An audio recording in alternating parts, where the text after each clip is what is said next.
Assalamualaikum warahmatullahi wabarakatuh. Selamat datang dan salam sejahtera bagi kita semua. Memperkenalkan, nama saya adalah James Ilham Razak Marimin dari jurusan Pendidikan Bahasa Jepang 1A, Fakultas Pendidikan Bahasa dan Sastra, Universitas Pendidikan Indonesia dengan NIM 2102408. Kesempatan kali ini, saya akan membahas artikel saya yang berjudul Diplomasi Budaya Jepang Terhadap Dunia Internasional dengan Membawa Hobi Anime Culture. Sebelum lanjut untuk membahas artikel saya ingin berterima kasih dulu kepada Ibu Nuri Novianti Afida yang telah membimbing saya dalam membuat artikel jurnal ini. Selanjutnya kita ke abstrak dari jurnal artikel ini.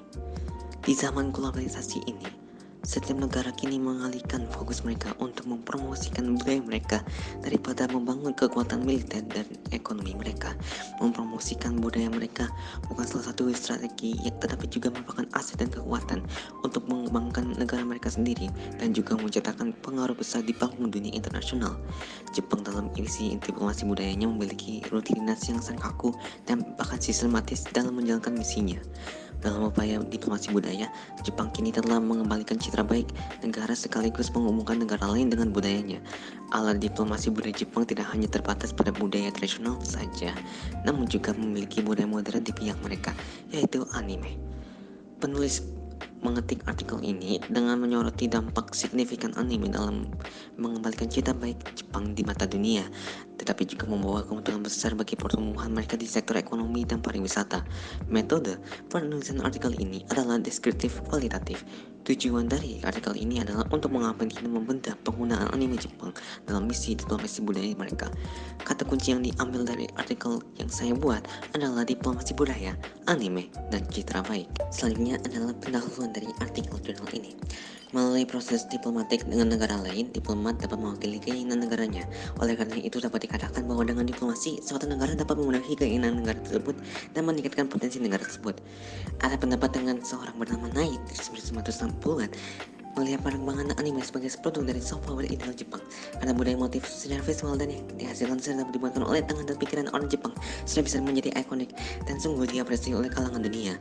Selain dari itu, popularitas Jepang sendiri juga memberikan efek yang cukup membaguskan bagi beberapa sektor, dimulai dari ekonomi hingga pariwisata. Seperti yang telah dituliskan oleh Amalina dari 2015 bahwa salah satu strategi diplomasi kepada Jepang yang bertemakan dengan anime yang muncul dengan acara Cool Japan Strategi sangat berpengaruh pada kenaikan jumlah wisatawan asing pada kurun waktu 2012 sampai tahun 2017. Oleh karena itu, penelitian ini bertujuan untuk menganalisasi bagaimana pemerintah menggunakan anime sebagai ikon budaya guna membangun kembali citra Jepang di mata internasional. Selanjutnya kita berada di sesi pembahasan dari artikel jurnal ini yang dimulai dari fase-fase dalam perkembangan diplomasi budaya Jepang, yaitu fase pertama yang dimulai pada tengah-tengah 1990-an sampai awal-awal 1960-an. Fase pertama ini memiliki tujuan yaitu dengan memperbaiki, membalikan, serta mengembalikan citra image baik Jepang dan juga mengubah pandangan citra Jepang yang tadinya memiliki image sebagai negara militeristik dan berubah menjadi sebuah negara demokratis yang mencintai damai yang sangat erat pada budayanya. Fase kedua yang dimulai pada akhir tahun 1960-an hingga awal 1970-an. Dalam fase ini, Jepang akan membangun citanya kembali sebagai negara maju yang menitik fokuskan pada sektor ekonomi dan teknologi. Fase ketiga yang dimulai pada akhir tahun 1980-an sampai awal 1990-an. Dalam fase ini, Jepang melakukan hubungan harmonisasi dengan komunitas internasional sebagai pandangan inti dari diplomasi budaya Jepang. Selanjutnya, dalam pembahasan ini adalah perkembangan diplomasi budaya Jepang dalam era 90-an dan abad ke-21. Yang pertama adalah pada era 90-an. Pada era ini Jepang sedang berhadapan dan menenangi dua tantangan besar, yaitu yang pertama adalah status ekonomi dunia yang mengalami guncangan secara menurun, membuat ekonomi Jepang juga ikut menurun.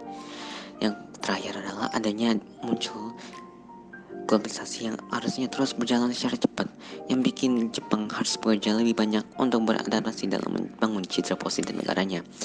Namun justru dengan adanya kondisi ini menciptakan hal baru yang mendapat mendorong budaya Jepang terus menjadi perhatian, mendorong budaya Jepang yang menjadi perhatian komunitas dunia internasional dengan menciptakan, membuat serta menginovasi hal-hal baru yang memiliki nama dengan creativity boom oleh generasi muda Jepang. Contoh dari creativity boom adalah majalah-majalah yang sering ada iklan dalam perekrutan talenta-talenta kreatif, dan dari situ talenta-talenta bisa langsung kerja dan meningkatkan kualitas di bidang anime, manga, video game, desain grafis, dan seni kontemporer. Yang kedua adalah abad ke-21. Pada saat perkembangan diplomasi budaya Jepang masuki abad ke-21, Jepang dengan resmi akan memanfaatkan budaya populernya sebagai sebuah alat dalam diplomasi budayanya yang mempunyai istilah nama dengan pop culture diplomasi. Sarana anime dan manga ini bisa dimanfaatkan karena membawa pandangan yang unik dalam mempresentasikan kuningan Jepang serta menarik daya tarik secara universal yang tidak kenal umur, bisa dari kecil ke remaja hingga dewasa, untuk menandakan bahwa betapa seriusnya Jepang dalam memanfaatkan budaya populernya sebagai alat diplomasi. Jepang tidak hanya mulai dari kebijakannya saja, namun juga merombak struktur kerjanya di Sekretariat Kementerian Luar Negeri dengan menamakan sektor Public Diplomacy Department atau PDD. Yang terakhir, dalam bagian pembahasan dalam artikel jurnal ini adalah penggunaan anime dalam diplomasi budaya Jepang. Yang pertama adalah menelangi hak siar serta merchandise anime ke beberapa negara-negara untuk menumbuhkan bibit budaya Jepang di negara tersebut. Negara yang dimaksud adalah Peru, Indonesia, Malaysia, Singapura, Thailand, dan sebagainya. Yang kedua adalah menerapkan kebijakan yang menguatkan kebudayaan populer Jepang ke program kerja pemerintah dan kementerian, seperti kebijakan Cool Japan Initiative. Yang ketiga adalah memperhatikan secara horizontal sesama masyarakat dengan saling berbagi informasi atau berinteraksi dengan satu topik yang berkaitan dengan budaya Jepang, yaitu anime yang mereka gemari, seperti munculnya sosial media dalam era globalisasi ini. Yang terakhir adalah simpulan dari artikel jurnal ini.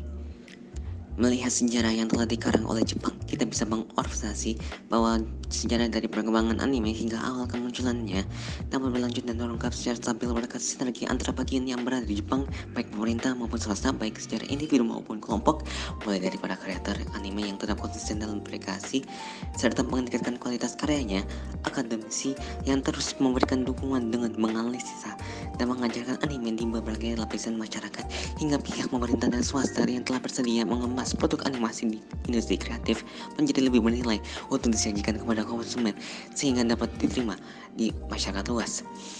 Nilai-nilai inilah yang diekspor sebagai produk dari Jepang dan diyakini praktik diplomasi budaya yang dilakukan Jepang melalui budaya populer seperti anime dapat diapresiasi dan ditanamkan oleh masyarakat negara bertujuan. Selain pendapatan dari penjualan produk-produk tersebut, Jepang juga berhasil menyuguhkan citranya dalam bentuk karya anime sehingga masyarakat dunia akhirnya mengetahui bagaimana karakteristik dan sikap orang Jepang sesuai dengan penggambaran yang ada di tayangan anime. Sekian dulu dari saya. Jika ada tutur kata yang salah, mohon dimaafkan. Terima kasih atas perhatiannya. Wassalamualaikum warahmatullahi wabarakatuh.